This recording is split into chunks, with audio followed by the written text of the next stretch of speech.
I know I've been on a Divorce Diaries rant for quite a while now, but I just want to take a break to just remind you about this podcast and how I record it. If you haven't heard about Anchor by Spotify, it's the easiest way to make a podcast with everything you need in one place. Let me explain. Anchor has tools that allow you to record and edit your podcast right from your phone or computer. When hosting on Anchor, you can distribute your podcast everywhere. Seriously. On Spotify, Apple Podcasts, and more. It's everything you need to make a podcast in one place. And best of all, Anchor is totally free. Download the Anchor app or go to anchor.fm to get started. Again, that's anchor.fm to get started, or download the Anchor app. This guy is nuts. Is he really making daily recordings of his possible divorce and releasing it as a podcast? They both cheated on each other? She's making six figures and still doesn't contribute to any joint endeavors financially? Why is she still with him? Why is he still with her? I can't wait for the next episode. This helped me be a better wife. So this is how men think. I hate my husband less now. I understand my wife more now. These are some of the listener comments to the Divorce Diaries podcast. All over the map, I know. These anonymous accounts of events should resonate with anyone that has been married, is married, or is preparing for marriage, and helps couples avoid pitfalls as they might prepare for marriage. Entire seasons are released on Patreon weeks before anywhere else. At Divorce Diaries Podcast Patreon page. Link in description. Now for today's episode. I'm on my way back home now. And just another realization point. I didn't realize how much I loved my wife. I didn't realize how much she did for me. I didn't realize how much I did for her. And I also didn't realize how much we built together. My wife and I found each other in high school, and against all odds, we actually met. She met a man that would knock her up and would also take care of that obligation and her. Not like it was some sort of business transaction, but I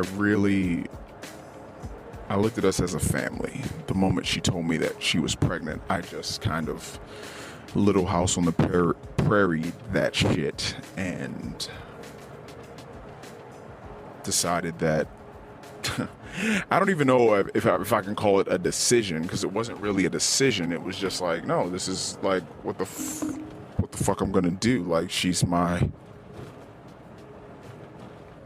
that's my baby.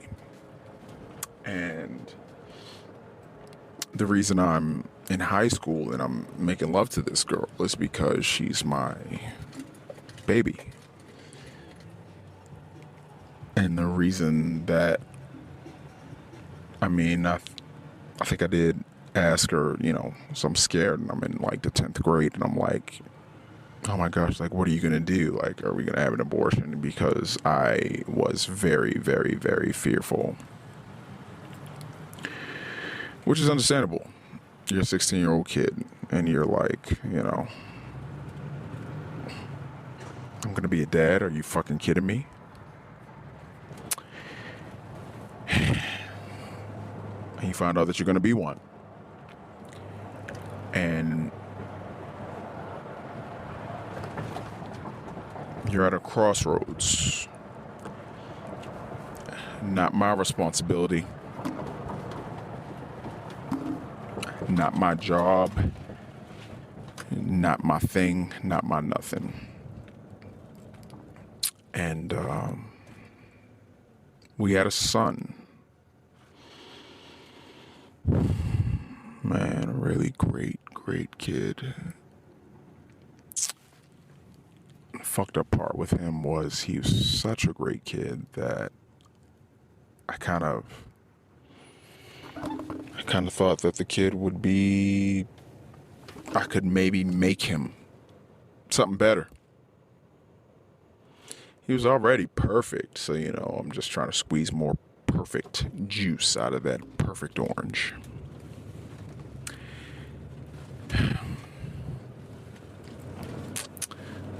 But I'm 17, 18, 19 years old. Like, what the hell do I know about being a dad? Let alone what do I know about being a fucking man? Like, all this shit is new to me. But this is Divorce Diaries, and I think I'm very much headed for divorce right now. I'm looking for an apartment, and I'm leaving our space, and I'm gonna find something new for myself. And my wife doesn't want me there anymore, and she has every right to, because it took me too long to realize everything that I needed to realize. Like, my wife actually wasn't the bad guy that I made her out to be. My wife was actually the voice of reason. My wife was the soothsayer. My wife was the balanced perspective that I wasn't. And my man strength, my maybe even my man privilege, my man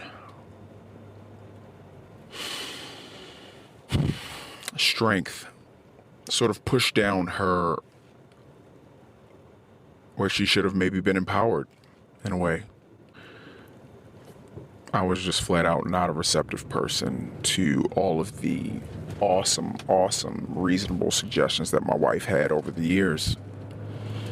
Maybe you shouldn't talk to our son like that because maybe he might interpret it this way. Maybe you shouldn't do this or that. Maybe you shouldn't be as hard as you are. Maybe you should understand that everyone around you is working hard. Maybe you should understand that she tried to tell me what maybe I shouldn't do. And I was just flat out too hard-headed to understand or respect my wife. And let's be honest, it wasn't really that I was really hard-headed. I literally thought I was better than another human being. One of the most horrible things you can do is think that you are better than another person. And that's what I did. I didn't realize, and my marriage is about to fall apart. And I guess I would ultimately say bigger than my marriage, my family is about to fall apart.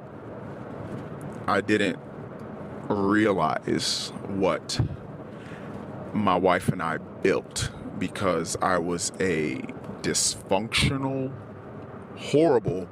If you haven't heard of the Enneagram, I'm an Enneagram type 1, and we tend to seek perfection, and we tend to look for flaws in everything. So I ultimately looked for flaws in people. Then I also looked at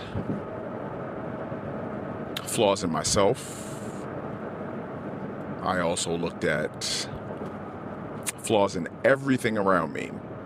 And I would take pride in confronting things very directly.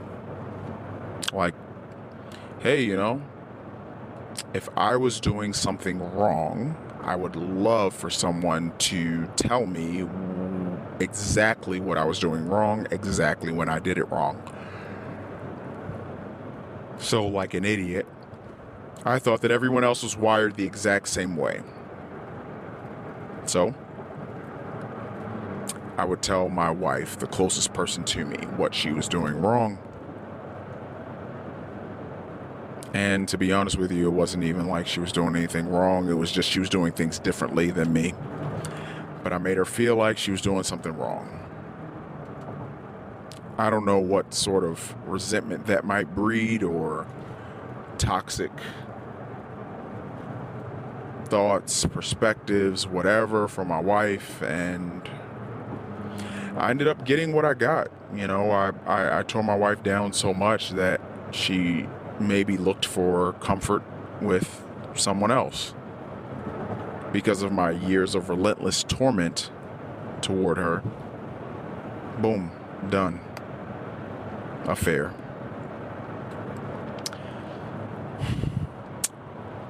In the past, and I would look at things because I look at it from a man's point of view, and I say, as a man, well, if I were to have an affair, which I did, I would say, no, it was because I wasn't getting this, so I would do that. And then I got the perspective that, one, men and women are different, but not so different sometimes. And as far as my wife was concerned, she was getting disrespected from her husband. So she was looking for respect, or what she thought might be respect, from someone else. Affair.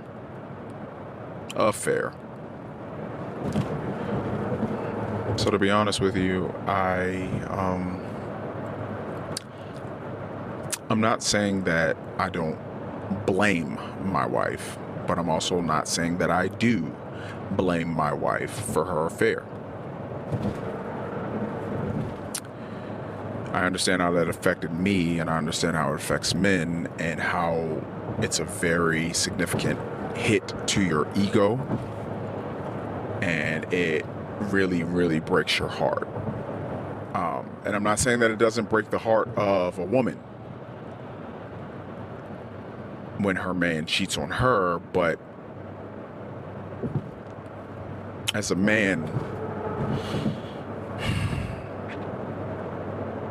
it's sort of a protectee relationship. Sort of a, we're together and I sort of provide for you and protect you, and you're sort of like, yeah, you provide me and you protect me. So it sort of just kind of hits differently when a woman cheats. But as a man,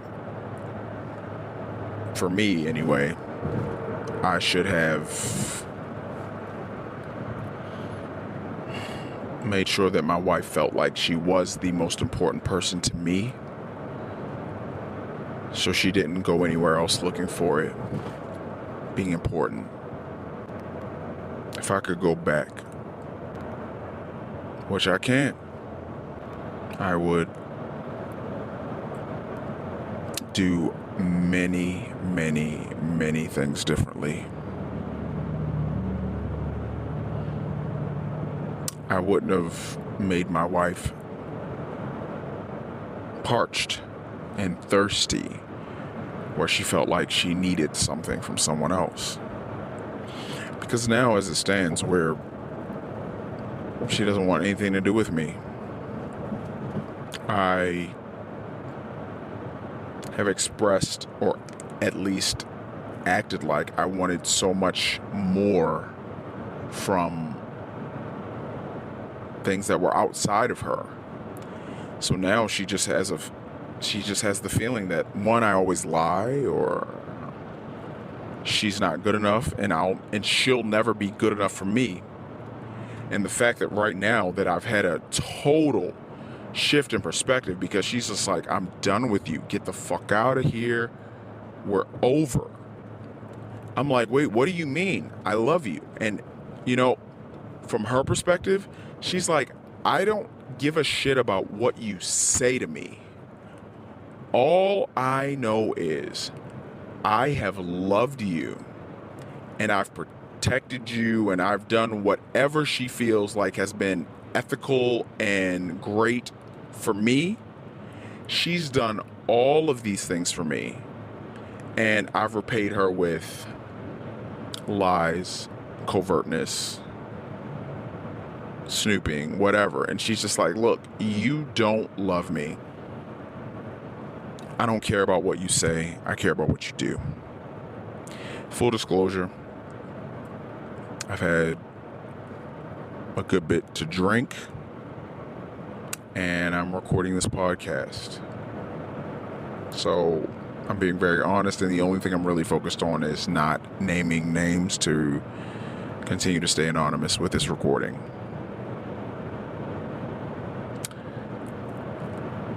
But I've been a really not good husband. And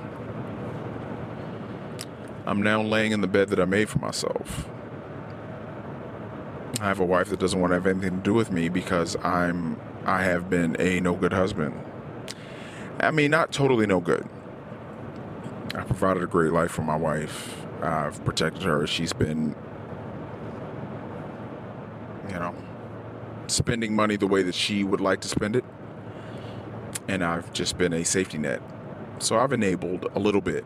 But none of that excuses what I've done as far as making her not feel good.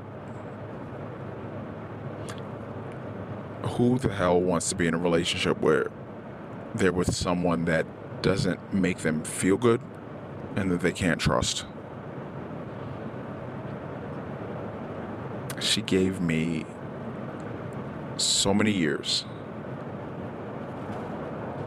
and I made her feel bad about so much.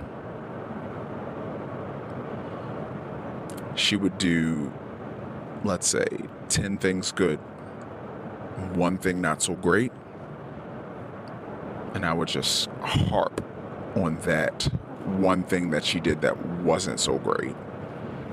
Why did you say that? Why did you spend money on that? Did you really buy that mug? We're trying to save money. It's like the thing's $7. Why do you care about $7? Oh, well, yeah. Well, I care about $7 because $7 adds up and she bought 4 of them. What do you mean? You're trying to become a millionaire? You give a shit about $28? Either way, if you extrapolate it out, what is your deal? Why are you complaining so much? Why don't you just have a conversation with your wife and say something like, hey, I'm really trying to hopefully get us to, $100,000 saved in the next 3 years. I think we could do it if we put in this much money into this account. Can you do it? And just see if she does it. That way I could say, I tried. I talked to my wife about responsibly saving and setting up an automatic allotment or whatever. And if she does it, great. If she doesn't, well, then we have to talk again. But I don't get to say hey, let me control what you do with your life, because Lord knows I wouldn't want anyone trying to control me and what I was doing with my money. And maybe the paradigm shift needs to happen with the perspective of marriage. Oh, it should be my way or the highway. Maybe so. And if that's the case, then maybe that type of man should marry that type of woman that wants to figure that out. And maybe there needs to be a legit, official premarital counseling process or premarital sort of matchmaking process that has to happen. But if you just come up with these arbitrary rules like I did along the way without talking about it, what do you expect except unhappiness, miscommunication? And ultimately now, my family's, I'm being honest, man, my family's gonna fall apart. I'm literally looking for apartments now, and I'm going to be living by myself, and my family's going to be somewhere else. Fuck, man.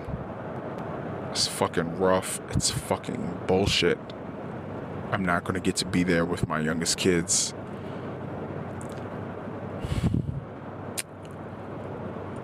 My wife literally told me the other day, she's like, "You're the father of my kids and nothing more." I'm driving home now and I feel nothing but emptiness. So remember, if you go back to what is a man? What is a man supposed to be? How does a man feel comfortable? A man feels comfortable providing for his family. So that means he has to have a family. And then if they're going to be happy with him, he needs to not make them feel bad or make them distant. I have made my family feel bad and feel distant. I have the means to provide for them, but because I've made them feel bad and distant, they don't want anything to do with me. And I can't fault them because I've always had a good heart, but I've had really, really bad actions. My family may never hear this. And I have other ways that I've been communicating with them to let them know exactly how I feel about everything. But all I can say is I love them all.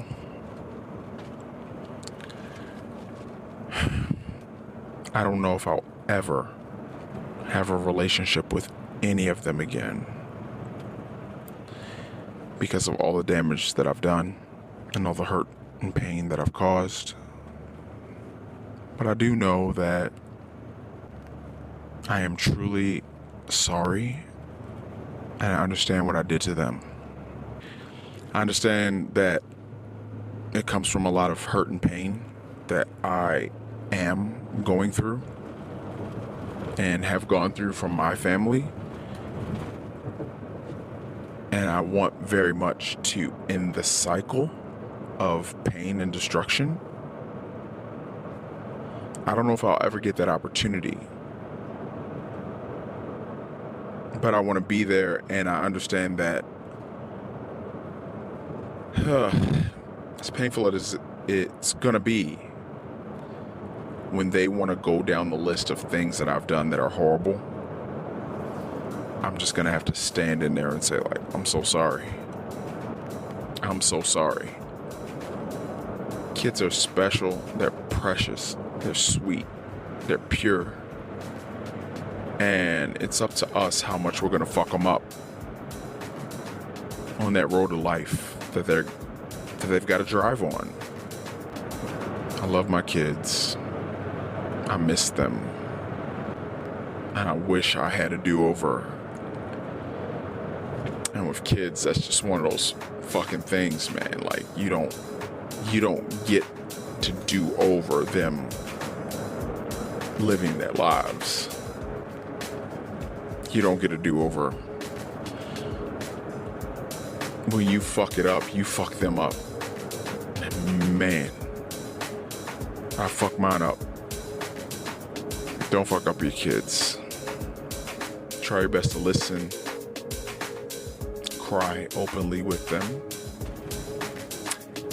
And very quickly, if you find yourself crying openly with your kids, get yourself into therapy so you never do it again. You, above anything else, need to get your shit together, because they need to see what a together parent looks like versus a parent that, quote unquote, needs therapy. We all need it. Make no mistake that we need therapy. And even if you get therapy, you may not have the right therapist, but you can't parent another person when you're so fucked up. And if you are so fucked up, which most of us are, it's okay. But you better be in therapy.